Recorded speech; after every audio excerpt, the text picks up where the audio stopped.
કહેવાય છે કે એક માતા 100 શિક્ષકની ગરજ સારે છે, પણ એ એક માતા અને અન્ય 100 શિક્ષકને પોતાના બાળકના ભણતર માટે કોઈ પબ્લિકેશન દરેક મદદ પૂરી પાડતું હોય તો એ છે નવનીત એજ્યુકેશન. બાળક સ્કૂલમાં જાય ત્યારથી કોલેજમાં પ્રવેશ મેળવે ત્યાં સુધી દરેક ક્ષેત્રમાં નવનીત કાર્યરત છે.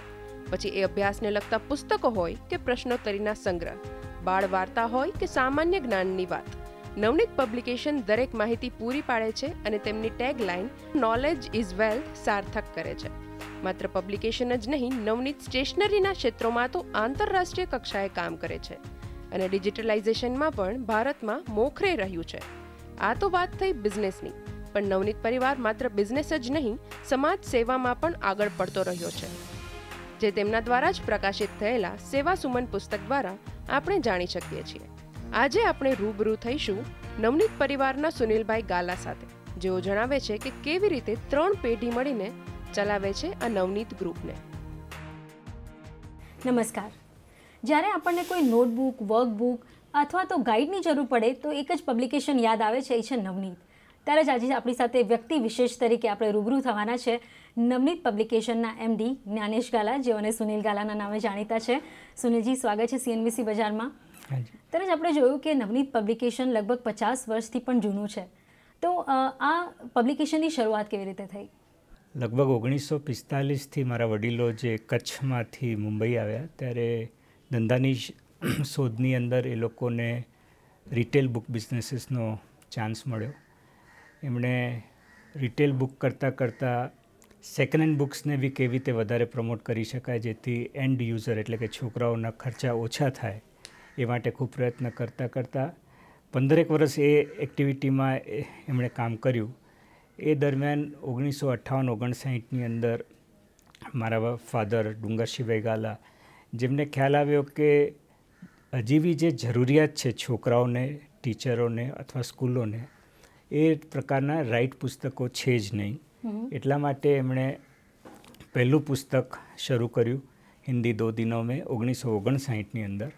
અને એ પુસ્તકના સક્સેસ પછી તો ગાથા ચાલુ જ રહી છે અને આજ દિવસ સુધી એ ગાથા ચાલુ જ છે. ખરી વાત. તો આ એક વારસાગત બિઝનેસ કહી શકાય આપણે. તમે જ્યારે આ કરિયરમાં આવ્યા ત્યારે તમારા માટે ઘણી ઓપોર્ચ્યુનિટીઝ હશે, પણ તમે વારસાગત બિઝનેસને કેમ પસંદ કર્યું? ઓપોર્ચ્યુનિટી એકચ્યુઅલી મને વિચાર કરવાનો જ સમય નહીં મળ્યો અથવા તો ચાન્સ જ નહીં મળ્યો. બિકોઝ ફેમિલીમાં એક ટ્રેડિશન હતી કે કદાચ હું 5મી 6ઠ્ઠા ધોરણમાં ભણતો હતો, સ્કૂલ પૂરી થાય કે તરત મારા અંકલ અમને બોલાવી લે અમારી રિટેલ દુકાને અથવા અમારી પબ્લિકેશન કંપનીની અંદર, અને અમારે સિઝનલ બિઝનેસ હોવાને લીધે રાતના 12-1-2 વાગ્યા સુધી કામ કરવું પડતું હતું એ સમયમાં, ખાસ કરીને મે અને જૂન મહિનામાં. ત્યારે અમે એટલે હું પર્સનલી લગભગ સ્કૂલમાંથી છૂટો થઈ અને તરત ત્યાં જતો હતો અને એ 2 મહિના એટલું સરસ ત્યાં કામ કરવા મળતું હતું.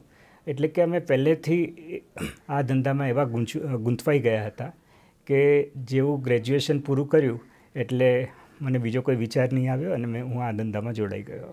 બરાબર. એટલે પહેલેથી જ એક વારસાગત બિઝનેસમાં તમે જોડાયેલા હતા અને તમને પસંદ પડી ગયું. ત્યારના માહોલમાં આપણે જોવા જઈએ તો આ વારસાગત હતો તો તમારા બધા કાકા અને બધા ફેમિલી સાથે જ હશે. તો તમારી ફેમિલી કઈ રીતે ઇન્વોલ્વ છે આ બિઝનેસમાં? આજે બી આખી ફેમિલી ટચવુડ સાથે જ છે.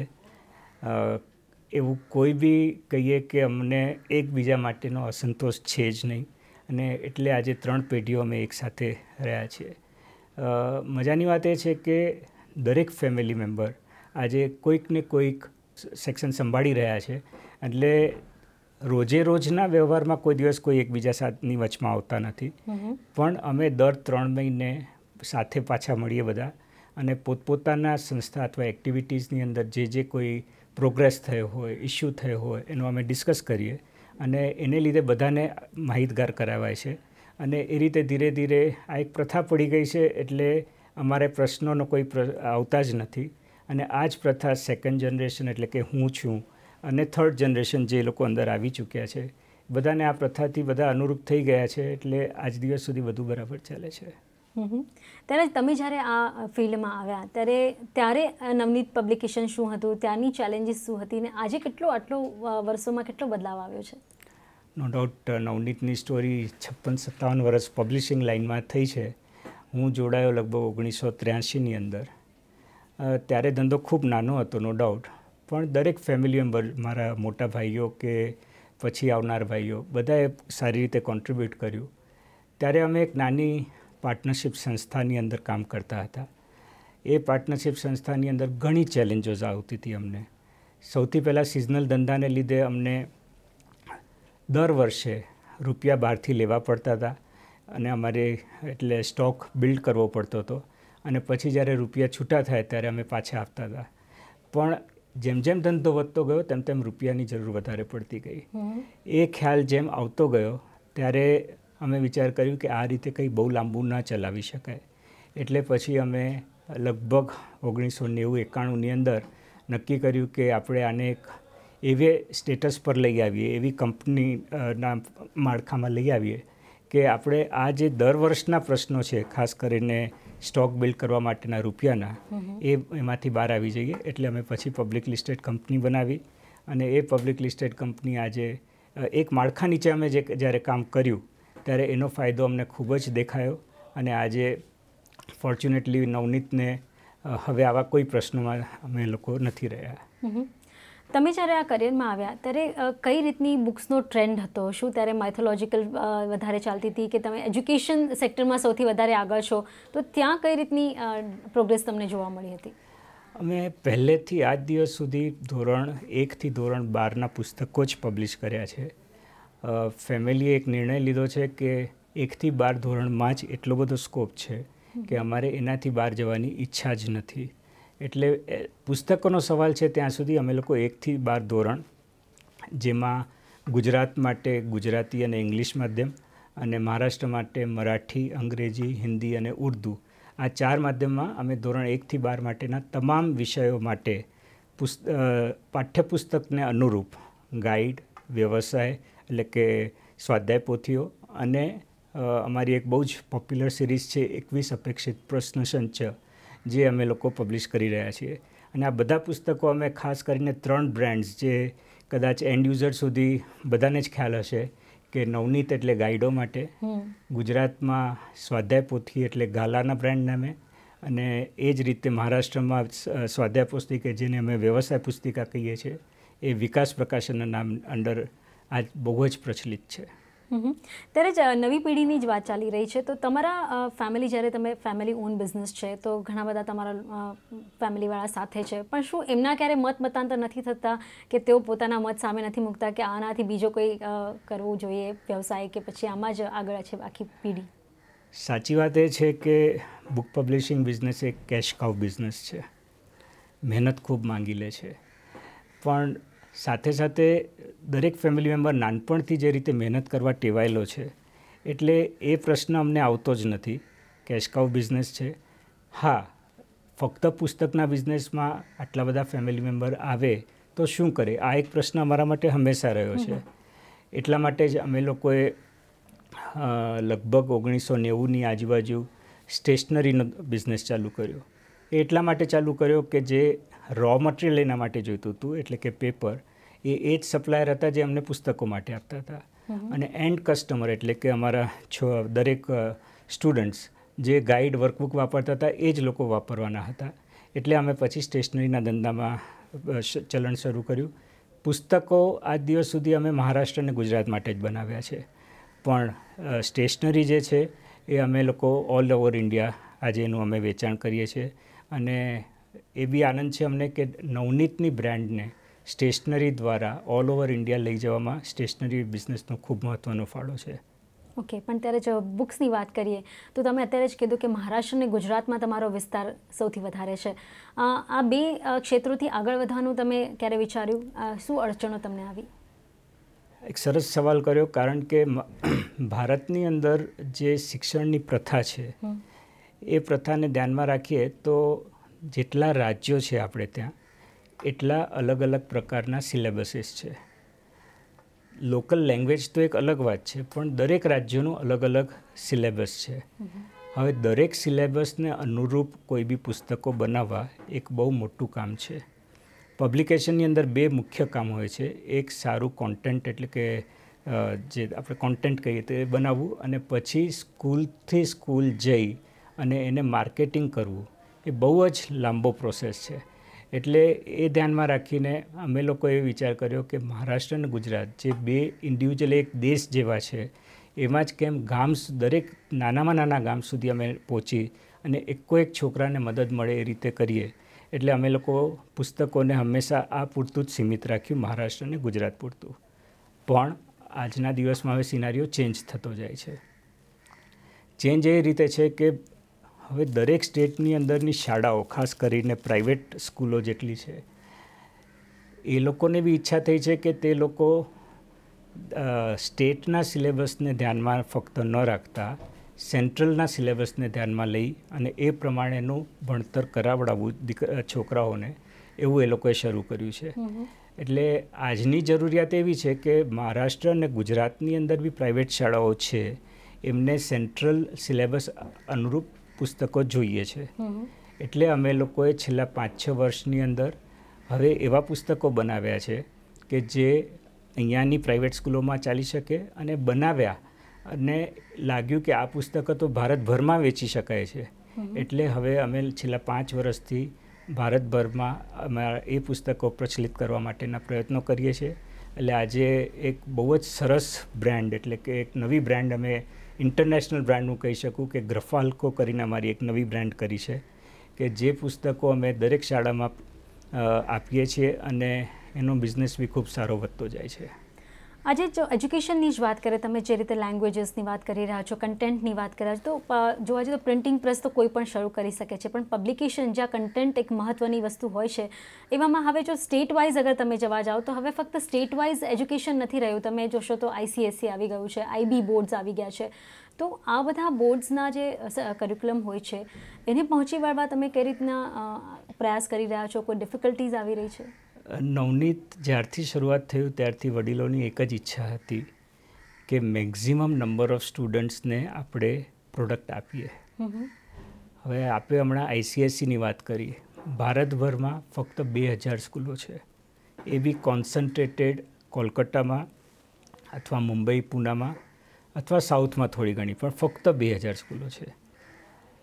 IB સ્કૂલો ટોટલ મળીને આજે 600 સ્કૂલો છે આખા ભારતભરમાં. જ્યારે હું ફક્ત મહારાષ્ટ્રની વાત કરું, મહારાષ્ટ્રમાં પ્રાઇવેટ શાળાઓ એ લગભગ 20,000 ઉપર છે. ગુજરાતમાં પ્રાઇવેટ શાળાઓ જે સ્ટેટ ફોલો કરે છે, સ્ટેટ કરિક્યુલમ, એ લગભગ 10,000, 11,000થી ઉપર છે. અને આમાં હું ગવર્મેન્ટની શાળાઓ નથી કહેતો, એ તો હજી ખૂબ જ મોટો નંબર છે. એટલે અમારા નવનીતની ફિલોસોફી છે કે જ્યાં મેક્ઝિમમ નંબર ઓફ સ્ટુડન્ટ્સને અમે કેટર કરી શકીએ એવા જ પબ્લિકેશન્સ બનાવવા. તો આજે જ્યારે આટલા બધા બોર્ડ કહી શકીએ કે હવે લર્નિંગ આવી ગયું છે, તમે આજે જોશો તો પહેલાં જે હતું બુક્સ ઘણી વેચાતી હતી, હવે તમે ધીરે ધીરે ટ્રેન્ડ આવ્યો PC ઉપર, કમ્પ્યુટર પરથી હવે તો ટેબ, તમે જુઓ તો કિન્ડલ આવી ગયું છે, જ્યાં તમે 200થી વધારે બુક્સને સર્વ કરી શકો છો, વાંચી શકો છો. હવે કહેવાય કે પેપરલેસ વધારે થતું જઈ રહ્યું છે. એવામાં શું આ એક મોટો પડકાર તમારા માટે બની રહ્યો છે આ ઇન્ડસ્ટ્રી માટે? બેન, આની અંદર પડકાર તો છે જ. મારા હિસાબે અમારા જેવા પબ્લિશરો અથવા યુઝર, પછી ટીચરો, સ્ટુડન્ટો, બધા આજે કન્ફ્યુઝડ માઇન્ડમાં છે. પણ સાથે સાથે મારે કહેવું છે કે જે મેં અમને અમારી ફિલોસોફી કીધી કે માસીસ માટે અમારે કામ કરવું છે, ઘણા છોકરાઓ વાપરી શકે. ભારતમાં પરિસ્થિતિ હજી ઘણી ડિફરન્ટ છે. આપણે જે વાતો કરી રહ્યા છીએ એ શહેરોની વાતો છે. એટલે ભારતભરમાં જ્યારે વાતો કરીએ છીએ તો હજી ઓનલાઈન અથવા ડિજિટલ એજ્યુકેશનનું પ્રમાણ ખૂબ જ ઓછું છે. પણ અમને ખાતરી છે કે આવતા 5 કે 7 કે 10 વર્ષની અંદર ડિજિટલ એજ્યુકેશન બી ખૂબ જ આગળ વધશે અને ખૂબ જરૂરિયાત રહેશે જ. હવે આ માટે અમે લોકોએ હમણાં નહીં, 2001-2થી આ ધંધાની અંદર ઇન્વેસ્ટમેન્ટ કરવાનું શરૂ કર્યું છે. અને છેલ્લા 5 વર્ષથી તો એકદમ અગ્રેસિવ થઈ ગયા છે. આજે મને આનંદ થાય છે કહેતા કે લગભગ 2500થી ઉપર સ્કૂલો જે અમારું ડિજિટલ લર્નિંગનો પ્રોગ્રામ છે એ ક્લાસરૂમની અંદર ચલાવે છે. એના પછી અમે લોકોએ ઇન્ડિવિજ્યુઅલ છોકરાઓ માટે ટેબ્લેટ્સ દ્વારા પણ એ જ પ્રોડક્ટ આપ્યું. અને હમણાં ગયા જૂન 2015ની અંદર અમે અમારું ઓનલાઈન પ્લેટફોર્મ બી લોન્ચ કર્યું જેનું નામ છે topscorer.com. એ topscorer.com દ્વારા છોકરાઓ ભણી તો શકશે જ, પણ પોતાની જાતને ઇવેલ્યુએટ કરી શકશે, એક્ઝામ આપી શકશે, એને ખબર પડશે હું બીજા છોકરાઓની સાથે સરખામણીમાં કયા લેવલ પર છું. એટલે ખૂબ જ સારું એની અંદર મેં લોન્ચ કર્યું છે પ્રોડક્ટ. તો એનાથી છોકરાઓને ખૂબ ફાયદો થશે એની મને ખાતરી છે. આજે હવે કહી શકીએ કે છોકરાઓ તો સ્માર્ટ બન્યા છે, પણ હવે મોબાઈલ ફોન્સ ઘણા સ્માર્ટ બનતા દેખાઈ ગયા છે. જ્યાં તમને આજે ન્યૂઝપેપર કે બુક મારી સામે પડી હોય, પણ એ જ મને જો ઓનલાઈન મળતી હોય તો કદાચ હું 2 મિનિટમાં એ વાંચવાનું વધારે પસંદ કરીશ. મોબાઈલ પર કોઈ એવી એપ્લિકેશન લાવવાનું તમે ક્યારે વિચાર્યું છે? એટલે topscore.com મેં જે લોન્ચ કર્યું હમણાં ઓનલાઈન, એ કમ્પેટેબલ છે. એટલે તમે પીસી પર, ટેબ્લેટ પર, ફોન પર, કશા પર બી તમે જોઈ શકશો. એટલે મારે એક મહત્ત્વની વાત એક એવી છે કે નવનીત એક કોન્ટેન્ટ ક્રિએટર છે. હવે કોન્ટેન્ટ ક્રિએટર આજ સુધી અમે લોકો પેપર દ્વારા લોકોને અથવા છોકરાઓને આપતા હતા. એ કોન્ટેન્ટ ક્રિએશનનો પ્રોસેસ તો એવો જ ચાલુ રહ્યો છે. હવે ખાલી એની એક પ્લેટફોર્મ ચેન્જ થઈ અને ટેકનોલોજી પર આવી ગયું છે. એટલે હંમેશા કોન્ટેન્ટ ક્રિએટર જે છે એની તો મહત્ત્વતા રહેશે જ. હવે અમે લોકોએ એટલે જ્યારે અમે બધા જ કન્ફ્યુઝ છીએ, એટલે અમે બંને ટેકાણે પુસ્તકોમાં બી આજે એટલું જ જોશ આપીએ છીએ અથવા તો જોર આપીએ છીએ, અને એ જ રીતે ટેકનોલોજી પર બી, પછી ટેબ્લેટ, પીસી, ફોન્સ બધા ઉપર આજે અમારા પ્રોડક્ટ અવેલેબલ છે. તો તમે કન્ટેન્ટની વાત કરી છે. તમારી બુક્સ ઘણી પોપ્યુલર છે બધે જ. કન્ટેન્ટ માટે તમે કેટલું કામ કર્યું છે? તમારી ટીમ કઈ રીતની તમે બિલ્ડઅપ કરી છે એના માટે? આજ દિવસ સુધી અમારી પાસે લગભગ 250 જેટલા ઓથરો છે કે વર્ષો સુધી તેઓ લખતા રહ્યા છે. જે લોકો સ્કૂલના પાસ પ્રિન્સિપલ્સ હશે અથવા કોલેજના પ્રોફેસરો હશે. પણ અમારી એક પ્રી કન્ડિશન હોય છે દરેક ઓથરો સાથે કે જે તે લોકો લખશે એ અમે છાપીશું એ કોઈ જ જરૂરી નથી. કારણ કે નવનીત હંમેશા કોન્ટેન્ટની ક્વોલિટી સારી રાખવા માટે અમારી જે કંપનીની અંદરની વ્યવસ્થાઓ છે કે એ કોન્ટેન્ટ લખાયા પછી જેટલી અલગ અલગ પ્રકારની ચેકિંગો અમારી કંપનીની અંદર થાય છે એ એટલી બધી સચોટ હોય છે કે જેને લીધે ફાઇનલ જે પ્રોડક્ટ આવે એ ખૂબ સારું હોય. એટલે 250 જે અમારી પાસે ઓથરો લેખકો છે, એ ઉપરાંત અમારી પાસે કોન્ટેન્ટની ટીમ નવનીતની અંદર બી ખૂબ જ મોટા પાયે છે અને ખૂબ જ સિનિયર છે. ઓકે, તો એ રીતે કન્ટેન્ટ તૈયાર થાય છે. ત્યારે જો પબ્લિકેશનની વાત કરીએ તો આજકાલ આપણે જોઈ રહ્યા છીએ કે રાજ્યો હોય કે ભારતભરની વાત કરીએ, સિલેબસ બહુ ઝડપી ચેન્જ થતા હોય છે. લગભગ 2 વર્ષનો સમયગાળો ના આવે કે એક સિલેબસ ચેન્જ થઈ જતો હોય છે. આવા કોમ્પિટિટિવ વર્લ્ડમાં શું તમે પહેલાંથી બધા પ્રિન્ટિંગ કરીને રાખો છો, અથવા તમારે રાજ્ય સરકારથી કે એવી સ્કૂલ્સથી તમારા ટાઈપ્સ છે જેનાથી તમને પહેલેથી ખ્યાલ હોય તો તમારું પ્રિન્ટિંગ એ પ્રમાણેનો આગળના સિલેબસની તૈયારી થાય? એટલે સિલેબસ ચેન્જનું ડિસિઝન સ્ટેટ ગવર્મેન્ટ લેતી હોય છે, શાળાઓને એનો કોઈ અધિકાર નથી. એટલે જ્યારે બી સિલેબસ ચેન્જ થવાનો હોય ત્યારે એ સ્ટેટ ગવર્મેન્ટે દરેક શાળાઓને, દરેક બુક ટ્રેડને કહેવું પડે કે અમે કયા વર્ષે કયું સિલેબસ ચેન્જ કરવાના છીએ. એટલે અમને બી એની ઇન્ફોર્મેશન મળી જ જાય છે. એટલે એવા સમયે જ્યારે સિલેબસ ચેન્જ થવાનું હોય એના આગલા વર્ષોથી કંપનીમાં એવી સિસ્ટમો છે, એટલે આખી ટીમ એટલી સચેત થઈ જાય કે જેથી અમને જે વર્ષે સિલેબસ ચેન્જ થવાનું છે ત્યારે અમારી પાસે કોઈ બી ખોટો સ્ટોક હાથમાં ન રહી જાય, એની પૂરી કાળજી લેવાય છે.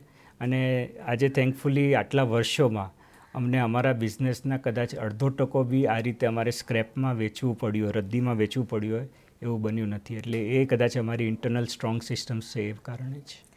તમારા કરિયરમાં આટલા વર્ષોમાં તમને કયો એવો ફેઝ લાગ્યો જે તમને ખૂબ જ ચેલેન્જિંગ લાગ્યો હોય અને તમારા માટે એક મોટો પડકાર હોય? ચેલેન્જિંગ 2 વખત લાગ્યું કે જ્યારે પહેલી વખત મારા પછી જે મારા સેકન્ડ જનરેશન અને બીજા થર્ડ જનરેશન આવ્યા, તો હવે દરેક જણ આ ધંધામાં કરશે શું, આ એક બહુ ચેલેન્જિંગ થયું. એટલે એમાં કદાચ અમે 1-2 વર્ષ ગુમાવ્યા ડિસ્કશન કરવામાં. ત્યારે પછી ધીરે ધીરે ખ્યાલ આવ્યો કે આપણે સ્ટેશનરીનો ધંધો ચાલુ કરીએ, પછી ઈ લર્નિંગનો કરીએ. અને એની સાથે સાથે અમદાવાદમાં મારા અંકલ છે, એમનું વિઝન કે આપણી ફેમિલીને એક નવો ધંધો બી આપવો જોઈએ. એટલે અમે ફેમિલી એઝ અ ફેમિલી અમે રિયલ એસ્ટેટ ડેવલપમેન્ટમાં અંડર ધ બ્રાન્ડ ગાલા અમે લોકોએ ડેવલપ કર્યું. છેલ્લા 20 વર્ષોથી એ ધંધો બી અમારો ખૂબ સરસ થઈ ગયો છે. એટલે કે અમને ચેલેન્જ એ હતી કે આટલા બધા ફેમિલી મેમ્બર શું કરશે સાથે તે. અને બીજી જે ચેલેન્જ જે દેખાય છે, જે હજી એનું અમારી પાસે બી સોલ્યુશન નથી દેખાતું, ક્લેરિટી નથી, જે આપે હમણાં જ વાત કરી અબાઉટ ડિજિટલ એજ્યુકેશન, કે બુક બિઝનેસ અને ડિજિટલ બિઝનેસ કયું ચાલશે આવતા 2, 5, 10, 12 વર્ષમાં એ હજી કોઈને ક્લેરિટી આવતી નથી. એની ઉપયોગિતા શું થશે? ખરી વાત છે. જો તમે અત્યારે જુઓ તો ઘણી બધી વેલ નોન આપણે કહી શકાય કે પબ્લિકેશન કહો, પ્રિન્ટિંગ પ્રેસ કહો, કે એવા સમાચારો આવે છે કે બંધ થઈ જશે. કારણ કે અત્યારે હવે જે રીતે કિન્ડલની વાત કરી કે મેં મોબાઈલ એપની વાત કરી, તો એ પ્રચલન વધતું જઈ રહ્યું છે. તમને લાગી રહ્યું છે કે બુક્સનું મહત્ત્વ ઘટી રહ્યું છે અને અહીંયા એક આગળ જતાં આ ભવિષ્ય કદાચ એક પ્રશ્નાર્થ બની જશે? એટલે હજી સુધી ભારતમાં તો એ જોવા નથી મળતું કે કોઈ પ્રિન્ટિંગ પ્રેસ બંધ થશે કે બુક પબ્લિશરે એ લોકો સાવચેત થઈ ગયા હોય. દુનિયાભર જે ડેવલપ્ડ કન્ટ્રીઓ છે અને ભારત, એ અલગ અલગ પરિસ્થિતિઓ છે. અહીંયા જેટલું પોપ્યુલેશન જે આપણને બધાને ખ્યાલ છે, એ પોપ્યુલેશનને પહોંચી વળવા માટે જો એ લોકો ડિજિટલ એજ્યુકેશનનું જો પ્રયત્ન કરે, ગવર્મેન્ટ, સેમી ગવર્મેન્ટ ઓર સ્ટેટ ગવર્મેન્ટ, બહુ જ મોટા રૂપિયાની જરૂર છે. હવે એટલા બધા મોટા રૂપિયા કદાચ હમણાં ફાળવી નહીં શકાય. એટલે બુક્સ તો રહેશે જ, પણ કદાચ ડિજિટલ એજ્યુકેશન આવતા ડિજિટલમાં લર્નિંગ આવતા સમય વધારે નીકળશે ડેવલપ્ડ કન્ટ્રીઓ કરતાં, એવું અમને લાગે છે. ને આજે એટલે જ અમે બંને ઠેકાણે હમણાં પગ મૂક્યો છે. હમણાં જે ચાલે છે હમણાં અને ભવિષ્યમાં, એ બંનેમાં અમે અત્યારના તો છીએ જ. બરાબર. બંને જગ્યાએ તમારું વર્ચસ્વ અત્યારે બનેલું જ છે. તો વાત કરીએ એક્સપાન્શનની. તમે કીધું કે આટલા બધા ફેમિલી મેમ્બર્સ હતા, કોને ક્યાં ગોઠવવું. તમને શું લાગે, તમે તમારા બિઝનેસને ગ્લોબલી કેટલો વધાર્યો છે? કયા એવા પ્રોડક્ટ્સ ગ્લોબલી તમારા પ્રોડક્ટ્સ જે છે એ વધારે ડિમાન્ડિંગ છે? અમે છે ને 1993-94માં અમુક ચિલ્ડ્રન બુક્સનો બિઝનેસ ભારત માટે શરૂ કર્યો. પછી અમે લોકોએ એ પુસ્તકોને અમે ફ્રેન્કફર્ટ અથવા બલોનિયા, ઇટાલીની અંદર એક્ઝિબિટ કર્યા. ત્યારે લાગ્યું કે ભારતના પુસ્તકો ભલે એમની સ્ટાઇલ થોડીક અલગ હોય, પિક્ચર્સ ડિઝાઇન થોડી અલગ હોય, પણ ચાલી શકે એમ છે. એટલે અમે લોકોએ છેલ્લા 20 વર્ષથી યુરોપની અંદર ખાસ કરીને અમારા ઘણા બધા પુસ્તકો એક્સપોર્ટ કરીએ છીએ. પણ જેને સિલેબસ સાથે નથી, આ બધા ચિલ્ડ્રન બુક્સ છે. પણ વધારે પડતો જે અમારો બિઝનેસ છે એ ગ્લોબલી કહેવાય તો એ સ્ટેશનરીનો બિઝનેસ છે. આજે એવી મને કહેતા આનંદ થાય છે કે છેલ્લા 15 વર્ષથી લગભગ સ્ટેશનરી એક્સપોર્ટ્સ ફ્રોમ ઇન્ડિયા, જેમાં હંમેશા નવનીત જ પ્રથમ રહ્યું છે. આજની તારીખમાં મારું સૌથી વધારે બિઝનેસ યુએસ માર્કેટમાંથી મળે છે. અને એ પણ યુએસ માર્કેટના જે સૌથી મોટા રિટેલરો છે, એ દરેક જણ આજે અમારા ક્લાયન્ટ છે. ત્યારે જ ક્લાયન્ટની જ વાત કરી રહ્યા છો તો સામે કોમ્પિટિશન પણ એટલી જ ઊભી હોય છે, કારણ કે આ એક કોમ્પિટિટિવ વર્લ્ડ છે. આપણે જોઈ રહ્યા છે ઘણી એવી કંપનીઓ, જો એક દાખલો તરીકે આપું તો આઈટીસી નોટબુકમાં આગળ આવી રહ્યું છે. ઘણી એવી કંપનીઓ છે જે આ બિઝનેસમાં પોતાને એક્સપેન્ડ કરી રહી છે. એવામાં અત્યારે ટકી રહેવું કેટલું તમને લાગી રહ્યું છે ચેલેન્જિંગ છે? આ એક સાચો સવાલ કર્યો. ભારતમાં કોમ્પિટિશનનું પ્રમાણ ખૂબ જ વધી ગયું છે. હવે આ કોમ્પિટિશનમાં ટકવા માટે અમારી પાસે ફોર્ચ્યુનેટલી 2 બિઝનેસ છે. એક પબ્લિકેશન બિઝનેસ અને સ્ટેશનરી. આઈટીસી જેવી કંપની સ્ટેશનરીની અંદર છે. પબ્લિકેશન એટલી ડિફિકલ્ટ લાઈન છે કે કોઈ તરત આવી શકે એમ નથી. એટલે અમારું ફોકસ હંમેશા પબ્લિકેશન અથવા તો કોન્ટેન્ટના બિઝનેસ તરફ જ રહ્યો છે. કદાચ સ્ટેશનરીનો ધંધો એને લીધે ઓછો વધશે તો અમને ચાલે એમ છે. ઇન્ટરનેશનલી જ્યારે વાત કરું છું ત્યારે ખૂબ મોટી ચેલેન્જીસ છે. જે બી અમારા પ્રેઝન્ટ કસ્ટમરો છે, એ લોકો અમારી ફેક્ટરીઓમાં દર વર્ષે 10 થી 20 પ્રકારના અલગ અલગ ઓડિટ્સ કરે છે. અને ઓડિટ્સ પાસ થાય તો જ એ લોકો અમારી પાસેથી અથવા તો કોઈની પાસેથી માલ લે. ને એટલે જ આજે નવનીત સિવાય ભારતમાંથી બીજા કોઈ સક્સેસફુલી એ લોકોને આજે માલ આપી શકતા નથી. ત્યારે જે આ બિઝનેસ આપણે જોઈ રહ્યા છીએ કે આટલો ચેલેન્જિંગ છે, સિલેબસ બદલાતા રહે છે, જે રીતે ડિજિટલાઇઝેશન થઈ રહ્યું છે, એવામાં તમે લિસ્ટેડ કંપની છો, જરા પણ દેવું નથી કંપની ઉપર, કઈ રીતે તમે આ બધું મેનેજ કરો છો? એટલે મેં આપને કીધું એ રીતે આ કેશ કાઉ બિઝનેસ છે. અમારા માર્જિન ખૂબ જ સારા છે અને સાથે ભાગ્ય એવા છે કે જેટલો બી ગ્રોથ કરવો હોય એના માટે અમારે કંઈ બહુ મોટી રોકાણોની જરૂર પડતી નથી. જેવી રોકાણ અમને જોઈએ છે ફક્ત 3-4 મહિના માટે, જે સ્ટોક બિલ્ડ કરવા માટે જ જોઈતો હોય છે, એના માટે અમારી પાસે બેંકોનો સપોર્ટ સારો છે. એટલે અમને ગ્રો કરવા માટે એકચ્યુઅલી અમને કોઈ વધારે રૂપિયાની જરૂર નથી. જ્યાં સુધી અમે બુક્સના બિઝનેસમાં અથવા કોન્ટેન્ટના બિઝનેસમાં છીએ ત્યાં સુધી અમને એનો ચિંતા જ નથી. એટલે આ બિઝનેસ તમને લાગે છે હજી પણ આગળ ઘણું સારો ગ્રોથ દેખાઈ રહ્યો છે?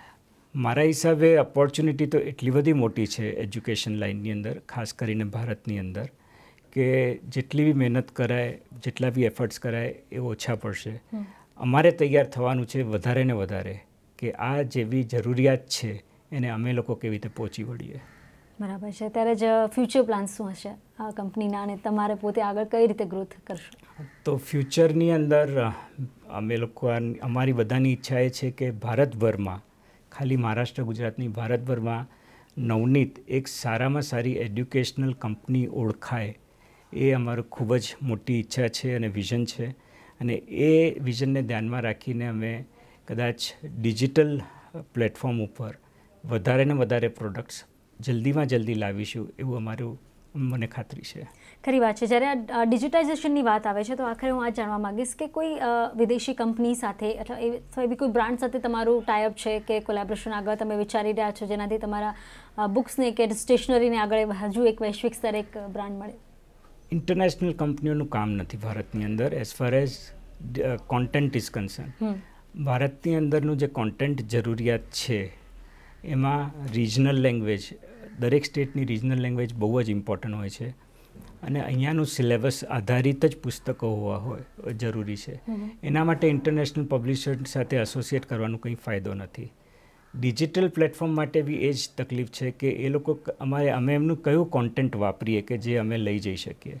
કદાચ હા, ટેકનોલોજી એ લોકોની છે, એના માટે અમારે કોઈક સાથે એસોસિએશન કરવું પડે કે જેથી એન્ડ યુઝર સુધી સારામાં સારી રીતે એ કોન્ટેન્ટ, અમારું ક્રિએટ કરેલું કોન્ટેન્ટ પહોંચી શકે. એના માટે જરૂર પડે. પણ સદભાગ્યે આજે અમારી પાસે જે ટીમ છે ટેકનોલોજીની એ એટલી સરસ છે કે અત્યાર સુધીની જેટલી બી જરૂરિયાત છે એ અમે લોકો પહોંચી વળ્યા છે. ત્યારે જે રીતે સ્ટેશનરીની વાત કરી રહ્યા છે તો ત્યાં કોઈ એક્સપેન્શનના કે ત્યાં કોઈ કોલેબોરેશનના તમારા પ્લાન? નહીં, સ્ટેશનરી અંદર કોઈ જ એક્સપાન્શનના પ્લાન નથી.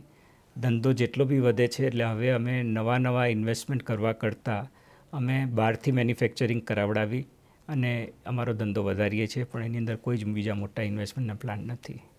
ત્યારે જ રૂબરૂમાં અમારા અને અમારા દર્શકો સાથે તમે આટલા સરસ રીતે ખુલીને વાત કરી, ખૂબ જ સારું લાગ્યું અને આવી રીતે જ અમારી સાથે હંમેશા જોડાયેલા રહેજો અને આ તમારા કંપની વિશે, તમારા વિશે અમારી સાથે હંમેશા ચર્ચા કરતા રહેજો. આભાર આપનો. Thank you very much. CNBC બાઝારનો બી ખૂબ ખૂબ આભાર અને ધન્યવાદ મારા દર્શકોને.